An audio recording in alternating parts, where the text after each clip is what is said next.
Hey, Assalamualaikum warahmatullahi wabarakatuh. Selamat pagi teman-teman, semangat pagi semuanya. Alhamdulillahirabbil alamin, kita bisa bertemu lagi pada pertemuan kedua kali ini dalam mata pelajaran sejarah peradaban Islam.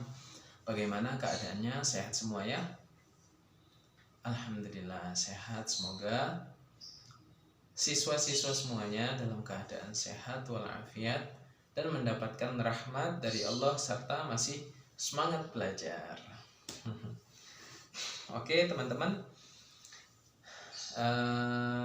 pada pertemuan kali ini kita akan membahas tentang tokoh-tokoh yang berperan langsung dalam sejarah berdirinya Daulah Abbasiyah. Langsung saja kita bahas yang pertama, yaitu Ali bin Abdullah. Jadi beliau bernama lengkap Ali bin Abdullah bin Abbas bin Abdul Muthalib. Beliau adalah anak sepupu dari Rasulullah Shallallahu Alaihi Wasallam. Karena masih dzurriyyah Rasul, beliau merasa lebih berhak untuk berada pada tampuk kekuasaan kaum muslimin. Ya, pada masa usahanya itu adalah dilakukan pada masa Khalifah Umar bin Abdul Aziz. Pada saat pemerintahan Umar bin Abdul Aziz itu keadaan kaum muslim relatif stabil dan aman, sehingga Ali bin Abdullah berkesempatan besar untuk melancarkan aksinya, yaitu anti Bani Umayyah.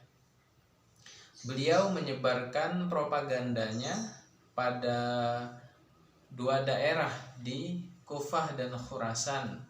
Ya, jadi target utama beliau adalah kaum muslimin yang non-Arab, atau kemarin disebut juga dengan apa?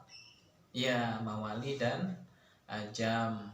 Kenapa? Alasannya beliau menargetkan kaum muslimin yang non-Arab karena kaum muslim yang non-Arab sering diperlakukan tidak adil oleh pemerintahan Bani Umayyah gitu.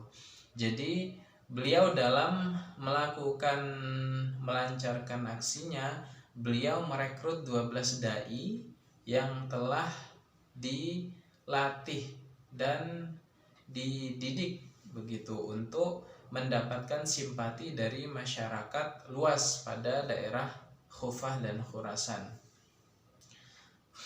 Jadi beliau mendidik 12 dai itu agar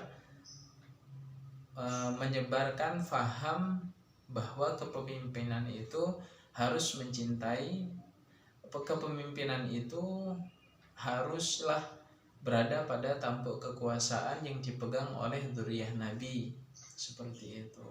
Karena beliau sendiri adalah dzurriyyah Nabi.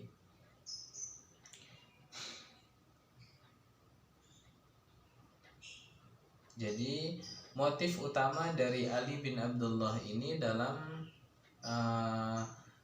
keinginannya untuk memegang tampuk kekuasaan karena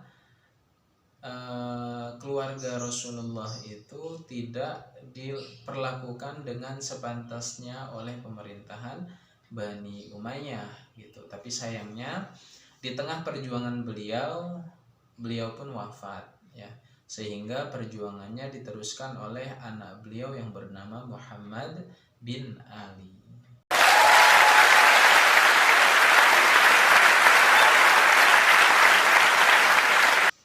Oke, jadi tokoh yang kedua adalah Muhammad bin Ali atau anak dari Ali bin Muhammad tadi. Beliau dalam melanjutkan usaha ayahnya agar lebih efektif, beliau bergabung dengan dua kaum, yaitu kaum Mawali dan kaum Syiah. Kenapa? Karena kedua golongan ini sama-sama memiliki dendam yang besar terhadap Daulah Bani Umayyah. Begitu. Jadi pemimpin kaum Mawali pada saat itu yaitu Abu Muslim Al-Khurasani memberikan dukungan sepenuhnya kepada Muhammad bin Ali untuk menggulingkan daulah Bani Umayyah. Jadi dengan bergabungnya dua kelompok oposisi ini sehingga semakin memperkuat golongan Al-Abbas, sehingga lebih memungkinkan untuk menggulingkan pemerintahan daulah Bani Umayyah. Tetapi sayangnya hingga beliau wafat pun cita-cita tersebut belum kesampaian atau belum terjadi. Oke teman-teman, tokoh ketiga yang akan kita bahas adalah Ibrahim bin Muhammad. Jadi beliau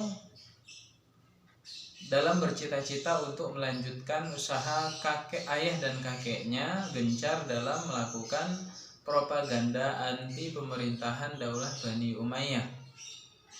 Beliau dibantu oleh Abu Muslim Al-Khurasani yang menguasai kaum Mawali yang berada di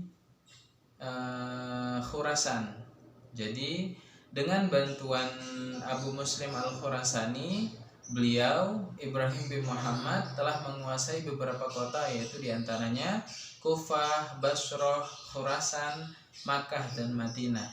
Tapi belakangan beliau dengan aksinya ketahuan oleh pemerintahan daulah Bani Umayyah, sehingga beliau dicap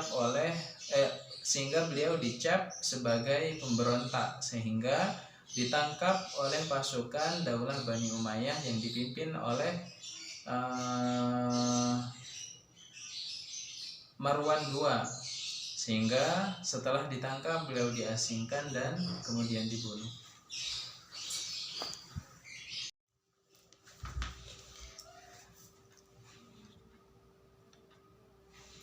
Oke teman-teman, jadi begitulah penjelasan terkait tokoh-tokoh yang berperan dalam proses berdirinya daulah Abbasiyah. Untuk pertemuan berikutnya kita akan membahas 3 tokoh lagi, yaitu yang pertama Abu Abbas As-Saffah, kemudian Abu Ja'far Al-Mansur, dan yang terakhir adalah Abu Muslim Al-Khurasani. Sekian penjelasan dari saya, kurang lebihnya mohon maaf. See you again.